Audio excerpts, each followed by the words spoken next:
Hola a todos y todas, bienvenidos y bienvenidas a mi canal. El día de hoy quiero hablar sobre una etapa del desarrollo que es poco considerada, poco reflexionada en el caso del autismo. Me refiero a la adolescencia.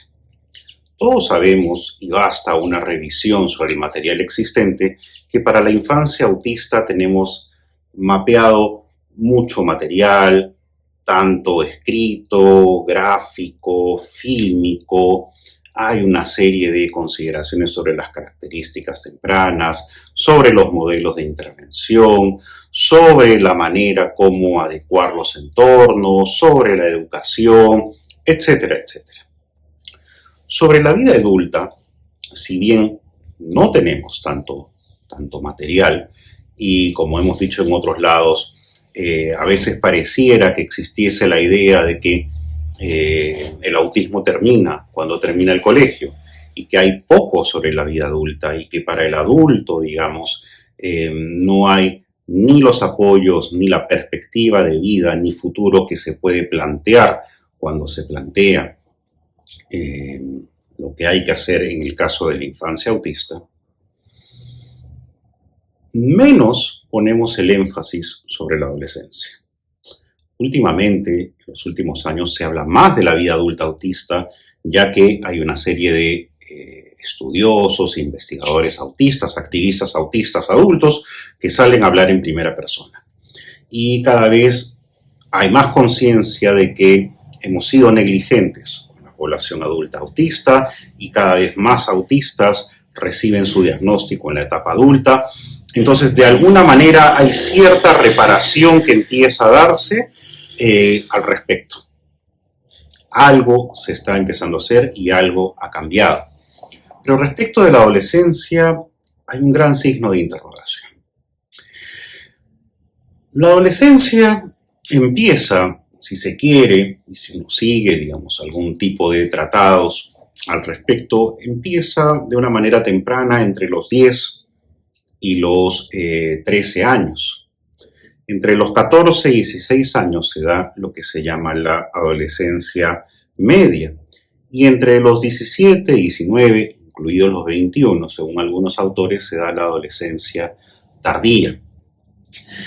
La adolescencia es una etapa que en general, en la vida neurotípica, en el mundo neurotípico, impacta de una forma en la cual los chicos, las chicas, empiezan a definir sus identidades, sus características, sus maneras de ser en torno a una conciencia de grupo, en torno a cómo me agrupo, ¿no? Según ciertas cosas, ciertos anhelos que la sociedad me marca que deben interesarme e importarme en esos momentos. Hay una serie de gustos, modas, perspectivas, ideas, etcétera, etcétera, que se dan dentro de la adolescencia que muchas veces no son lógicas, como lógicas no son las habilidades sociales en general, pero que el adolescente empieza a asumir porque ya no soy un niño, estas son las cosas que deben empezar a interesar. Entonces ese es un primer punto donde ya podemos adivinar dónde irán algunas dificultades del adolescente autista. Da lugar hacia los 10 años, 11 años, 12, empiezan una serie de cambios fenotípicos, ¿no? Hormonalmente el cuerpo empieza a cambiar, ¿no? Empieza a crecer cierto vello en diferentes zonas, empiezan, digamos, a cambiar también el cuerpo, en las mujeres aparece la menarquia y aparecen las primeras menstruaciones, es decir, una serie de cambios físicos, ¿no? Que son vividos socialmente como que una etapa ha terminado. La niñez ha terminado, empieza otra etapa.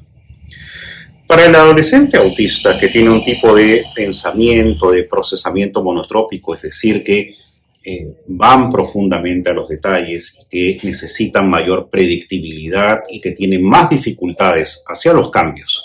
Muchas veces el cambio físico que se opera durante la adolescencia es vivido con mucha ansiedad o mucho estrés, ¿sí? O sea, durante muchos años, digamos, el mayor cambio posiblemente que existía era que crecía pero ahora empiezo a tener vello en determinadas zonas, mi voz empieza a cambiar, mis pechos también, aparece la menstruación y entonces puede haber el deseo de no querer crecer, tener miedo a crecer y a ese cambio y no acostumbrarse a eso. Entonces incluso puede haber episodios, digamos, de depilaciones que causen daño, que sean muy obsesivas por querer detener ese paso del tiempo. Y entonces, en estos cambios que tienen que ver con lo físico, hay que acompañar, pero sobre todo hay que anticipar mucho que estos cambios se van a dar y trabajar mucho sobre la conciencia de que es una nueva etapa y cómo debe ser vivida. Por otro lado, los grupos. Los grupos, evidentemente, ya no van a estar interesados por los juegos infantiles, ya no van a estar interesados por las modas infantiles, ni por este tipo de temáticas. Pero para una persona autista que tiene un tipo de mente mucho más lógica, ¿por qué al pasar esta etapa tienen que dejarme de gustar las cosas que me gustaban cuando era más pequeño, cuando era niño? En realidad, bien mirado, no hay una razón lógica, son convenciones sociales. Probablemente muchos adolescentes quisieran seguir neurotípicos, quisieran seguir jugando con los Transformers, por ejemplo. Le han dicho que ya esa etapa no se juega y la sanción social será fuerte si lo hacen. Entonces no es que les dejen de gustar los Transformers, sino que no lo usarán hasta que se olviden de ellos. Para la persona autista esto no tiene mucho sentido y por eso a veces son vistos como inmaduros y excluidos de determinados círculos porque se considera que tienen gustos infantiles. Pero al mismo tiempo, si ya posiblemente había una situación de exclusión y de marginación o no tenían muchos compañeros, en la adolescencia el encontrar grupos va a ser mucho más complicado y mucho más difícil también. ¿Por qué? Porque al ser otras las habilidades sociales necesarias, al ser otros los gustos, otras las temáticas, entonces interactuar va a ser mucho más complicado. Y la sensación de no pertenencia, pero también la exclusión que probablemente van a hacer los adolescentes neurotípicos al adolescente autista, va a ser mucho más patente que en la etapa de la infancia. Por eso es importante generar canales de convivencia. Al mismo tiempo, otro tema fundamental es el tema de la sexualidad, ¿no? Sabemos, y más allá de juicios morales que podemos tener, que en nuestros países la edad, digamos, de inicio de las relaciones sexuales es entre los 14 y los 15 años muchas veces. Entonces es importante hablar muy bien sobre la sexualidad en las personas autistas, ¿no? ¿Por qué? Porque va a ser una temática no solamente que esté, digamos, dentro de las conversaciones de los grupos de adolescentes, sino que probablemente algunos adolescentes ya van a haber iniciado una vida sexual. Y las personas autistas que no tienen un conocimiento sobre esto pueden ser víctimas, ¿no?, de encontrarse en situaciones donde tengan relaciones sexuales sin querer tenerlas, o situaciones en las cuales se puedan cometer ciertos abusos, porque entran a un universo mucho más sexualizado que el de la infancia. Entonces, a veces los cuidadores, a veces los padres no hablan de sexualidad porque el adolescente autista no pregunta sobre la sexualidad y algunos pueden mirar esto incluso con alivio. Uf, qué bueno, no me pregunta de la sexualidad. Pero no, si no pregunta, hay que hacérselo saber y hay que darle la información que cualquier adolescente de 10, 11, 12, 13, 14 años tendría. Lo mismo que saben sus compañeros neurotípicos, debe saberlo y conocerlo la persona autista, ¿no? Uno, para que no se haga ideas, muchas veces que no tienen que ver con la realidad. Dos, también para poder cuidarse, para poder dar un conocimiento, para poder vivir también su sexualidad de una manera plena, pero también, digamos, en respeto a sus decisiones y a los demás. La adolescencia es una etapa importante, como estamos viendo, de muchos cambios, de muchos retos, donde se prepara lo que ha de venir en la vida adulta. Y es importante que acompañemos a los adolescentes autistas en cuanto a la afirmación de su identidad como autistas.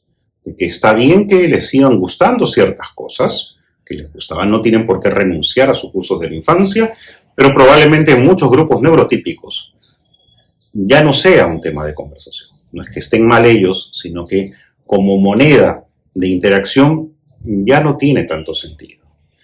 Cómo generar canales de convivencia, sobre todo en las escuelas, para poder generar que las personas autistas entren en contacto con otros compañeros autistas, neurodivergentes, incluso neurotípicos, que puede ser que no tengan mucho interés por algunas cosas que son la norma en ese momento, y que también puedan generar redes, grupos en los cuales puedan convivir, y cómo tener un respeto también entre todos según su diferencia.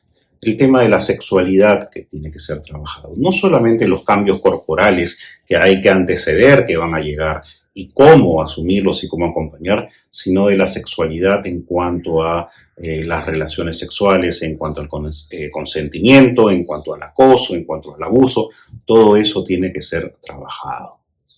De esta manera, teniendo un adolescente que se forme una identidad, una autoestima, un autoconcepto como autista, que se encuentre integrado, digamos, a una comunidad, sabiendo que es una persona con determinados gustos y que eso no los hace menos importantes que los de los demás, sabiendo, digamos, sobre su sexualidad, cómo ejercerla, cómo vivirla, cómo consentirla. Entonces vamos a preparar un adulto que esté mentalmente sano, que esté apto para interactuar con los demás, y que frente a las dificultades de la vida, frente, digamos, a los reveses y los fracasos que todos podemos tener, pueda activar también mayores procesos de resiliencia. Una infancia en donde hayamos hecho un apego seguro, sobre todo, y que éste haya continuado como un acompañamiento empático hacia la persona autista, es la condición necesaria para que en la vida adulta se puedan desplegar los canales que hagan confiar en la vida cuando uno ejerza de manera más clara su autonomía, su interdependencia y su agencia. Eso es lo que quería comentar con ustedes el día de hoy, y con ustedes será la próxima semana.